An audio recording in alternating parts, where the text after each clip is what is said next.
तनु अपने पति हर्ष के साथ एयरपोर्ट पर थी। आज वो दोनों हमेशा हमेशा के लिए मुंबई छोड़कर वापस दिल्ली जा रहे थे। दिवाली की छुट्टी होने की वजह से अधिकांश सीटें फुल थीं। विमान की रवानगी के कुछ समय पूर्व ही तनु ने हर्ष के साथ विमान में प्रवेश किया। विमान परिचारिका व्हीलचेयर धकेल रही थी। तनु उसका साथ दे रही थी। हर्ष व्हीलचेयर पर बैठा था। हैंडसम गोरे चिट्टे हर्ष के चेहरे पर परेशानी के भाव थे। साफ लग रहा था कि वह तनाव में है। तनु ने परिचारिका की सहायता से पति को विमान की सीट पर बैठाया और धन्यवाद दिया। उसने अपने हाथ में थमा सामान रैक में रखा। जैसे ही उसकी नज़र अपने से 2 सीट पीछे गई, वह चौंक पड़ी। उस सीट पर रघु बैठा था। अकेला नहीं बैठा था, उसकी बगल में एक नवविवाहित लगने वाली युवती भी थी। वह रघु से बातें कर रही थी। उसे देख अवाक रह गई तन्नू। यह कैसे हुआ? रघु की बगल में युवती, यानी रघु की शादी हो गई है। अनेक सवाल कौन गए उसके मन मस्तिष्क में। वह धम से अपनी सीट पर बैठ गई। माथा चकरा गया उसका। क्या हुआ तन्नू? हर्ष ने परेशान भाव से पूछा। तुम्हारी तबीयत तो ठीक है? पत्नी की अचानक ऐसी हालत देख हर्ष ने पूछा। वह कुछ नहीं बोली तो हर्ष ने उसे झकझोरा।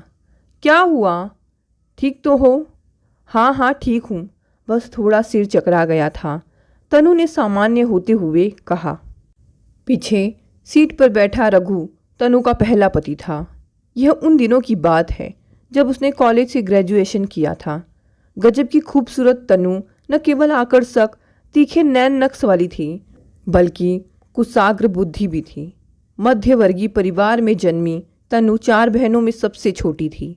चंचल स्वभाव की तनु परिवार में सबकी लाडली थी। पढ़ाई के अंतिम वर्ष में थी कि उसके पापा का देहांत हो गया।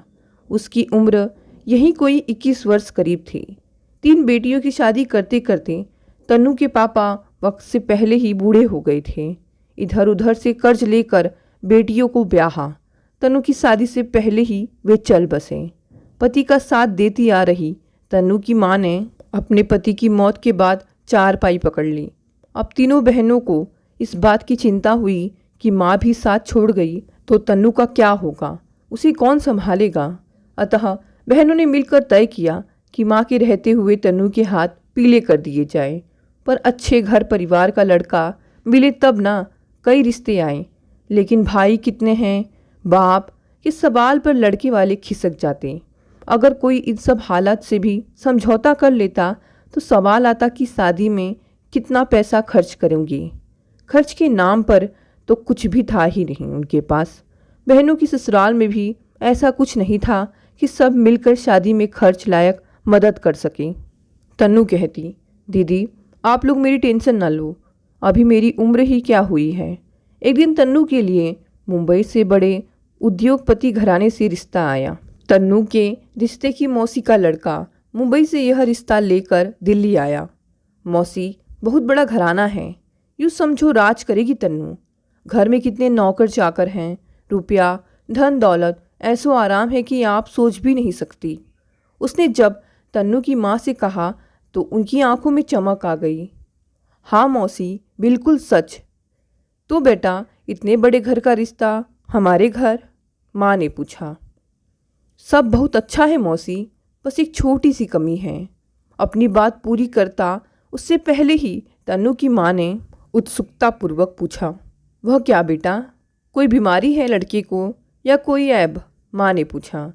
नहीं मौसी, ऐसी कोई खास बीमारी नहीं है। बचपन में लड़के के एक पाँव में तकलीफ हो गई थी, पर मौसी इसका इलाज जल्दी होने लगेगा अमेरिका में। उसने एक स्वर में अपनी बात कही। पर बेटा अगर ठीक नहीं हुआ तो? माँ ने पूछा। अरे मौसी, अरबों रुपए हैं उनके पास, कोई छोटा मोटा घर नहीं है। इलाज पर पानी की तरह पैसा बहा देंगे। उनकी अमेरिका से किसी बड़े डॉक्टर से बात चल रही है। वह तो ठीक है बेटा, पर मौसी आप बिल्कुल चिंता ना करें, तन्नू मेरी बहन है। इसका रिश्ता गलत घर या गलत लड़के से करवाऊंगा क्या? मेरी नाक नहीं कट जाएगी? उसने अपनापन दिखाते हुए कहा। तो माँ के मन में बात जमती नजर आई। आखिर उसने अपने तर्क देखकर माँ और बड़ी बहनों को तन्नू की शादी के लिए राजी कर दिया। तन्नू ने कुछ दिन विरोध किया, लेकिन सब बहनों और माँ ने अपनी गरीबी और हालात का वास्ता देकर उसे मना ही लिया। और फिर एक दिन तन्नू की शादी रघु से हो गई। तन्नू मुंबई आ गई। जैसे बताया गया था वैसे ही सब शाही ठाट बाट थे रघु के घर। पता नहीं कितने नौकर चाकर, गाड़ियाँ, बहुत बड़ा महल सा घर, सास ससुर। बस रघु इकलौता था अपने माँ बाप का। सबका दुलार और प्यार मिला तन्नू को। रघु का एक पैर बचपन से ही पोलियोग्रस्त हो गया था। वह बैसाखी के सहारे चलता। बड़ा अजीब लगता जब वह तन्नू जैसी नवयौवना के साथ चलता। तन्नू को शुरू में बड़ी शर्म महसूस होती जब लोग उन्हें देखते। किसी प्रोग्राम में जाते या मार्केट, लोग घूरने वाले अंदाज से दोनों को देखते। लेकिन तन्नू ने खुद को समझाया। रघु का प्यार देखकर उसने निर्णय लिया कि वह रघु का सहारा बनेगी, उसको दुनिया दिखाएगी। और सच में तन्नू ने यही किया। रघु के कारोबार को समझा और संभाल लिया। देश भर में पति को लेकर घूमी तन्नू। वह मुंबई में होने वाले हर कार्यक्रम में जाती। तन्नू हाथ थाम कर चलती तब रघु गर्व महसूस करता। एक दिन एक मॉल में बहुत बड़े प्रोग्राम के बाद तन्नू अपने पति रघु का हाथ थामे बाहर जा रही थी कि उसे सामने से हर्ष आता नजर आया। हर्ष जिसने तन्नू के साथ पढ़ाई की थी, बहुत ही स्मार्ट और आकर्षक युवक था वह। हेलो हर्ष। तन्नू की नज़र जैसे ही हर्ष पर पड़ी तो उसने कहा, हाय तन्नू, कैसी हो भाई, कहाँ हो आजकल? हर्ष ने करीब आते हुए उससे पूछा। यहीं हूँ मुंबई में, शादी हो गई है मेरी, 2 साल हो गए। तन्नू ने चहकते हुए कहा। अच्छा, 2 साल भी हो गए? हर्ष ने आंखें फाड़कर आश्चर्य से कहा। हाँ, 2 साल, और ये है मेरे पति रघु। तन्नू ने परिचय कराया।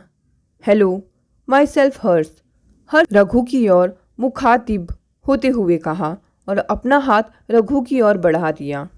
रघु, ये मेरे कॉलेज का फ्रेंड है हर्ष, तन्नू ने कहा।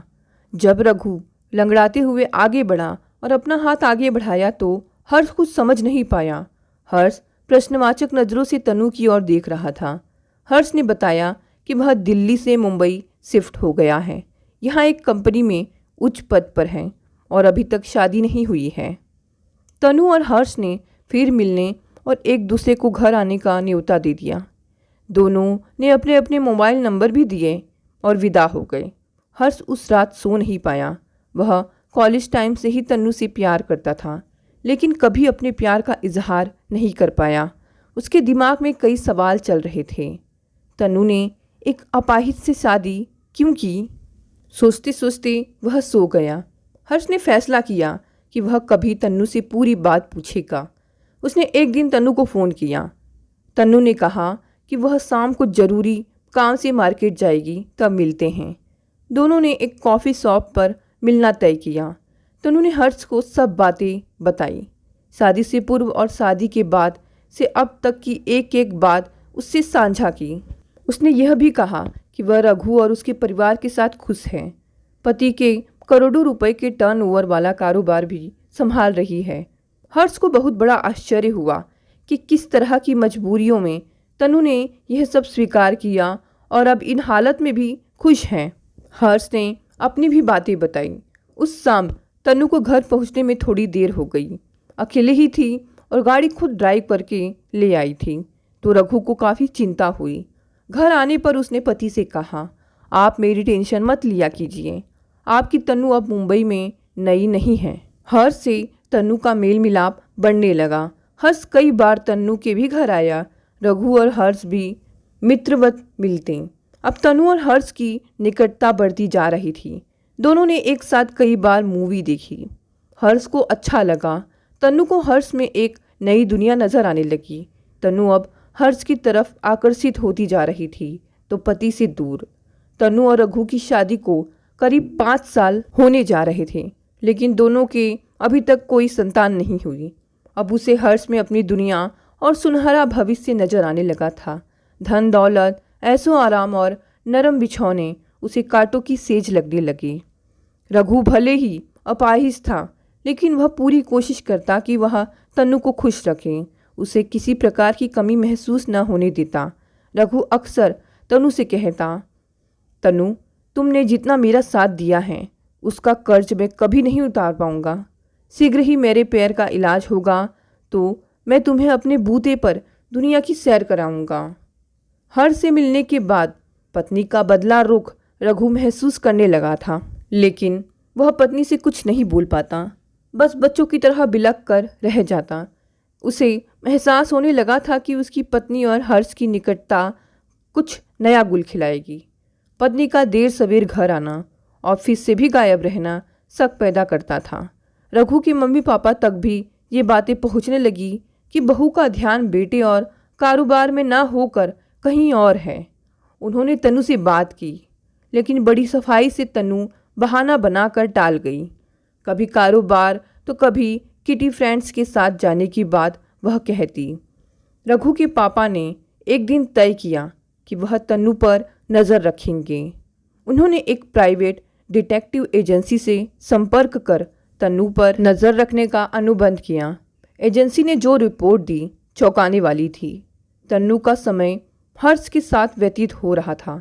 उसने 5 सितारा होटल में भी रूम बुक करा रखा था, जिसमें तन्नू और हर्ष मिलते। एक दिन डिटेक्टिव एजेंसी ने सूचना दी कि तन्नू और हर्ष होटल में हैं। रघु के मम्मी पापा बिना वक्त गवाए होटल जा पहुँचे। सामने तन्नू हर्ष के हाथों में हाथ डालकर मुस्कुरा रही थी। अपने सास ससुर को देख उसके चेहरे पर हवाइयाँ उड़ने लगी, मानो पैरों तले की जमीन ही खिसक गई हो। आप? उसके मुंह से निकला। हाँ हम। तन्नू, क्या है ये सब? सास ने चीखते हुए पूछा। नजरें गड़ाए खड़ी रही तन्नू। हमारी छूट और लाड प्यार का यह सिला दिया तुमने? ससुर भी चीख पड़े। हाँ, यही सच है। आप क्या समझते हैं सारी उम्र मैं यूं ही गुजार दूं एक अपाहिज के साथ? मेरे भी अरमान हैं, आखिर कब तक? तन्नू अचानक चीख पड़ी। तो रहो इसके साथ ही, हमारे घर के रास्ते अब बंद है तुम्हारे लिए, सास ने तन्नू की बात का जवाब देते हुए कहा। दोनों को वहीं छोड़ सास ससुर गुस्से में भरे होटल से चले आए। उस दिन शाम को तन्नू घर आई। वह चुपचाप अपने कमरे में चली गई। रघु को मम्मी पापा से होटल में जो कुछ हुआ उसकी जानकारी मिल चुकी थी। रात को दोनों का झगड़ा भी हुआ। अब मेरी लाइफ में तुम्हारा कोई काम नहीं है तन्नू, रघु ने 2 टुक बात कही। और एक दिन हर्ष की मोह पास में बंधी तन्नू चुपचाप घर से चली गई। बस एक खत लिखा पति के नाम। हर्ष के साथ जा रही हूँ। आपने मुझे बहुत अपनापन दिया, आपकी आभारी हूँ। मुझे खोजने की कोशिश मत करना। तन्नू घर छोड़कर जा चुकी थी। रघु के परिवार के लिए यह बहुत बड़ा विश्वासघात था। परिवार की बहू घर से करोड़ों की नकदी और जेवरों लेकर अपने प्रेमी के साथ चली गई। किसी सदमे से कम ना था ये सब। वक्त धीरे धीरे बड़े बड़े जख्म भर देता है। 1 साल गुजर चुका था। रघु का परिवार बहू से मिले जख्म को नियति मानकर सामान्य हो रहा था कि एक दिन वकील का नोटिस मिला। तन्नू ने तलाक का नोटिस भेजा। रघु के परिवार वाले अवाक रह गए। अब कोई कसर बाकी थी? ऐसी कौन सी दुश्मनी थी जो तन्नू निकाल रही थी? उसने 5 करोड़ के भरण पोषण राशि की मांग की थी। तन्नू का यह नया रूप किसी वज्रपात से कम न था। आखिर परिवार की इज्जत का सवाल था। फजीहत होते नहीं देख सकते थे। रघु के पापा ने तय किया कि आपसी सहमति से तलाक और भरण पोषण की राशि देकर तन्नू से छुटकारा पा लिया जाए। तन्नू और रघु का तलाक हो गया। 5 करोड़ तन्नू को बतौर भरण पोषण दिए गए। तन्नू ने हर्ष से शादी कर ली। वह खुश थी। नई दुनिया में आकर अनाप शनाप खर्च। तन्नू को तलाक में मिले करोड़ों रुपए पाकर हर्ष भी अय्यास हो चला था। उसने 5 सितारा होटलों में पार्टियों, क्रिकेट के सट्टे में रुपए फूंक डाले। हर्ष इस कदर अय्यास और शराब का आदी हो चुका था कि पैसे के लिए तन्नू से मारपीट करने लगा। एक दिन अचानक घटना घटी। हर्ष बाइक पर जा रहा था कि बस ने उसकी बाइक में टक्कर मार दी। वह सड़क पर जा गिरा। पीछे से आ रही ट्रक से हर्ष के पैर बुरी तरह से कुचल गए। तनु को जैसे ही सूचना मिली वह बदहवास दौड़ी चली आई हॉस्पिटल। हर्ष को ऑपरेशन थिएटर लाया जा चुका था। हर्ष के कुछ अन्य मित्र भी आ चुके थे। डॉक्टर ने तनु को बताया कि हर्ष की टांगें बुरी तरह कुचली जा चुकी हैं। उन्हें काटना ही पड़ेगा क्योंकि वह अब ठीक होने के योग्य नहीं है। तनु की आंखों के सामने अंधेरा छा गया। उसे अपनी दुनिया लूटती नजर आई। हर्ष के दोनों पैर घुटने के ऊपर तक काटे जा चुके थे।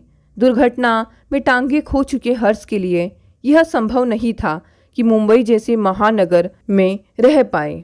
अपाहिज हो चुका हर्ष चिड़चिड़ा हो गया।